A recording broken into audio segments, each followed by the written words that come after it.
Video is going to serve going over our syllabus and calendar. So if you guys have any questions after this video, please reach out to me. And then you guys can always refer back to these videos as well. If any questions like arise, right? Once you're like doing an assignment. So that's always a great time. Give me 1 second, guys. It's kind of small. Here we go. Whoop. There we go. Okay. So, welcome to EDU 485. I helped write this course. I am a licensed marriage and family therapist. I spent a lot of time in my career working with children in the foster care system who had extensive trauma, and I work closely with schools all over LA County, San Bernardino County, and Orange County. Helping them with working with children who have had a lot of trauma, a lot of behaviors in the classroom that were more of a challenge to work with. And so it's been an honor to write this course, and I'm always trying to grow it and help educators, just improve their classrooms to really grow skills that aren't always taught at home. Which is in, the social and emotional domains. So here are our student learning outcomes. If you guys could please read these on your own time, just for the sake of time. They're really wonderful. They really are. So I could talk about them forever. And we do have one required textbook, and I know that's not common in TK. The reason why we did keep this textbook instead of doing the, I can't think of the name right now, the acronym, but doing the just like reading the articles is because this book is beyond that. One, you can get it for pretty inexpensive. I think you can get it used for $20 or $30 online. But two, it's also really wonderful because it has a ton of, I call it more of like a reference book. Like it's one that you guys can use ongoing, like if you're kind of stumped on what to do or like how to, incorporate different skills or activities in the classroom. There's just a ton of ideas. So I think it's wonderful for that. And then we have our California Preschool Learning Foundations that's required for this course. It's a free link, and so you just click on the link. You can buy the book if you'd like, but you don't need to. Just use the link. So for our class, especially on the social emotional topic, it's important to create a safe environment, and that's why we, have a Jamboard on building class norms and what that looks like for us, and so we can all understand what your needs are, what your peers' needs are, and creating that safe and just, affirming environment to share and be open and connect on these topics. It's a heavy participatory course, and so I don't do quizzes and I don't do tests as of now. I think it's more important to communicate with our peers and to reflect on our learnings. You guys are professionals in the field, and so I instead of testing you on a key term, I think this is just more directed towards, actually attaining your learning outcomes for this course in particular. So here's your resources and services for the university. So again, please read those in your own convenience. Our Wilson Library page online is really wonderful if you guys want to take a look at that. And then we have some info on our college of La Fetra College of Education.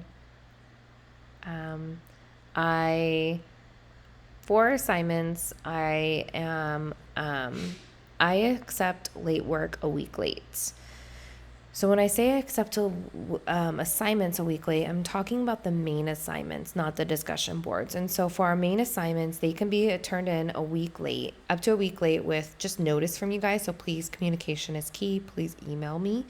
And then you would just receive a grade deduction, and as long as I approve, the reason.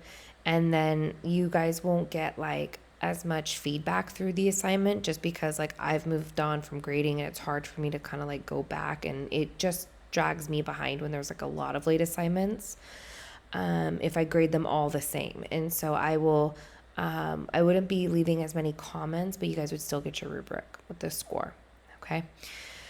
I am more lenient on TK.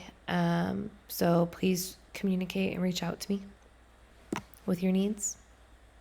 But our main assignments do need to be done in order to pass the class. So I do want to be clear on that. And then our discussion boards are considered attending class. So if you don't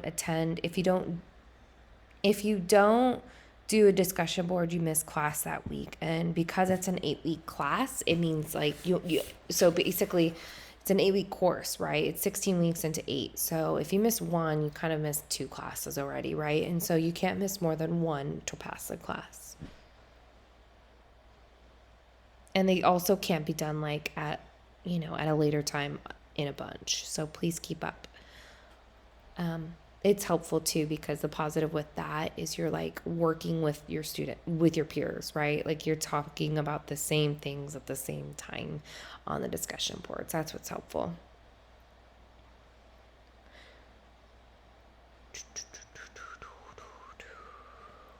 So it's just a little information about other stuff. Here's our grade breakdown. You guys can take a look at. I just want to spend some more time on our core assignments. So it's actually, our core assignments is 3 parts into one project. So it's called the Life Skills Project. And so they kind of just basically, they're broken down into 3 parts because it's just to help with your success in completing the project. It would be a lot if I just had it all do at once.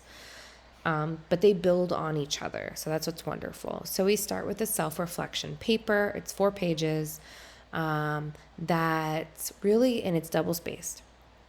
And it's really about kind of reflecting on your own social emotional development. And there's prompts for you guys to answer. Pretty easy to meet the page count in terms of how many prompts there are. If I ever say it's not long enough, it's not about page count to me, it's about depth. So if you're struggling to meet the page count, it's because you're not going deep enough. And if you're going to 6 to 8 pages, please also try to condense where you can, just because I've allotted myself time to grade 4-page papers, not 6 to 8 pages. And that has happened before, where all of a sudden majority are 6 to 8 pages. And I'm like, oh no, I spent a lot more time grading this project. What else? So that's that one. And then we're going to go into our literature review.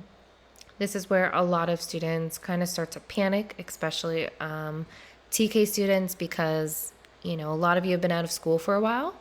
And so it's like, I haven't done research in forever. And so with a lot of feedback I have received, I'm changing this assignment this semester, that instead of researching and finding your own articles, I will have folders on Blackboard for each life skill of the course, which are like attachment, belonging, self-regulation, collaboration. And so I will have a folder for each of those, right, of articles for you guys to review them, and choose basically which ones you want to write about and talk about in your paper. So I want it to still be like a learning tool for you, without spending so much time on finding the articles. I mean, in terms of a literature review, that takes the longest. So how do they connect, right? Well, how it connects is once you guys write your self-reflection, you're going to start thinking about where maybe some skills you struggled with, or maybe there's some skills you struggle with in the classroom, and because of how you grew up or something. Let's say you struggle with attachment, or you struggle to really understand self-regulation, and so you want to take that and you want to learn more about where you are struggling, right? And that's where the literature review comes in. You're going to now read further research on that piece, that missing piece for you. And so this isn't where, so you choose two life skills to research, and then you select two articles for each life skill. So it's a total of 4 articles. And this is a 4-page paper as well. So it's not where you write each paragraph or on each article. Like in this article, they studied, 48 people in, the city of San Diego who were college students. Like that's not how you want to do it. It's a cohesive paper. So it's kind of like you want to read it all, think about it, and then tie it all together and make it your own paper based off the research. So that's really cool. Within that topic, and by the way, I will have an example online for you. I just want to pick out a new one from this last summer. So I want to review them and see which is a good one to give you. And within that,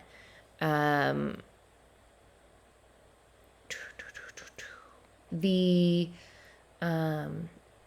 references. There is a need for to reference your stuff, so I know kind of where you got things from. Like it's not a personal piece. Sometimes that can get confusing.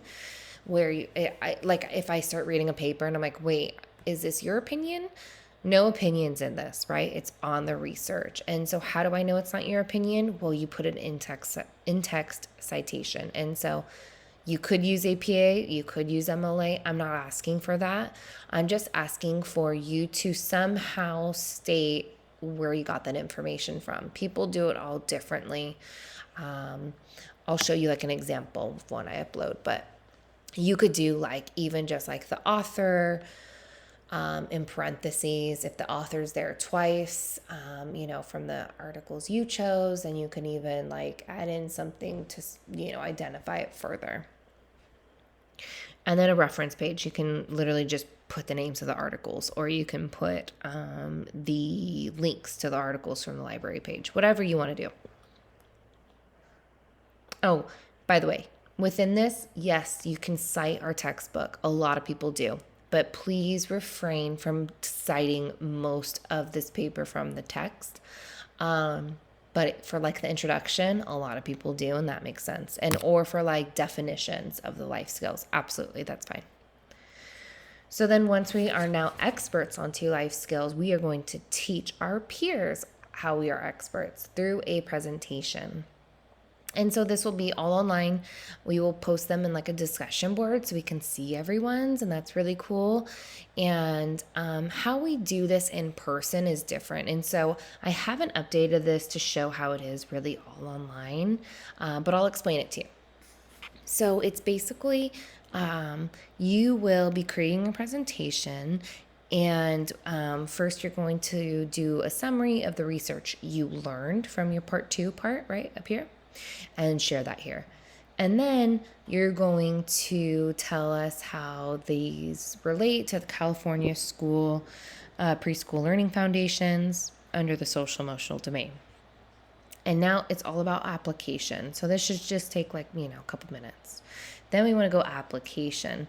And by the way, for the review, please give us new knowledge, not just the knowledge from the textbook, like the definition of the life skill. Please give actual research that's like unique and different that you had researched and wrote about. So now to the application. This is actually like doing an activity with the child, okay? And so what's fun about this is if you guys are in a classroom now, in a TK classroom now, if with obviously approval from the child and their parent, if you could actually film you doing application of the activity, please do so. It's so helpful for our learning.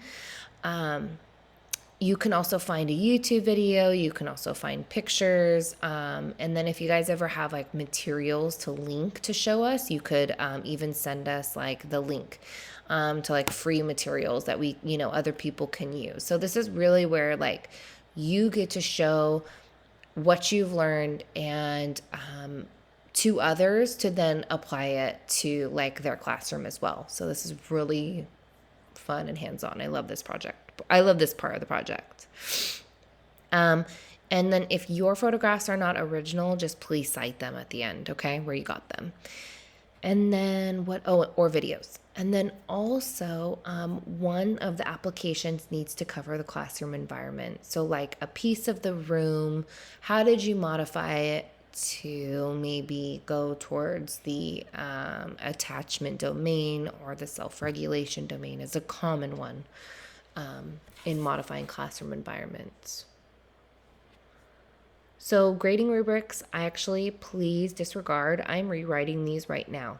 And so I am what I'm going to do is, in terms of grading, you guys will get a ton. I grade right on Blackboard, as long as like your assignment's like right on there. I can also do it through like a Google Doc if you guys like give me permission. I can do, like, you have to give me permission in Google to like let me. But I usually, like, if you just like upload your assignment to the assignment submittal, when it pops up, I can just put feedback right in there, right? So I usually give a lot of comments throughout. And then in terms of the rubric, I'm going to redo these because I have a rubric for each part of the project, where I'm instead going to make it one rubric for just all 3 parts, and then you'll just receive it at the end completed. But before that, you'll just be getting all my feedback, like my comments, and then obviously your points. Okay. So that's our syllabus. Yay. I know it's a long one. We'll quickly go over our calendar. I gotta zoom out. It's not letting me. There we go.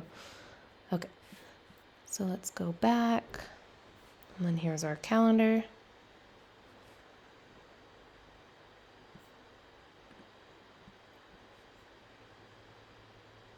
All right, class calendar. So if you guys see here, like I already mentioned, I open the class modules Monday at 9 a.m. And then our discussion board posts are due Sunday, end of the day, and the assignments are due as well, end of the day Sunday. I just like try to keep things uniform for my own brain. Hopefully that helps you guys too. And so I'm trying to zoom in again. Okay, so we have, for our week, I kind of just spell out what's to be expected. If you see here, that's already kind of like the change I've made. So the calendar does change time to time. And then week 2, here's what we have going on. And then just a little reminder, our self-reflection would be due the next week. And then I do try to, sometimes in our discussion or journal entry for the week, I do try to like throw in working on our project. And so it kind of helps your guys' brain start working on your project the week before, and then kind of helps you guys come up with any questions if you have any. I mean, it's pretty straightforward. If you guys have any questions, please let me know. If there are ever updates to the calendar, you will know through an announcement, and then it would be like on that week's class module, right? I won't be updating the calendar exactly this document unless it's like a pretty big one, but usually it would just be like on your Blackboard and you'll be like aware of it. I have presentations due the week 7, so I have enough time to be grading them, and then you guys have enough time to be watching them, so that's important. So if I had them due at the end of the 8th week, you guys wouldn't have time to watch each other's, and so I just leave the last week to be watching presentations and connecting with your peers on them. So I think that's great. And that's about it. So please let me know, guys, if you have any questions. Take care. Bye.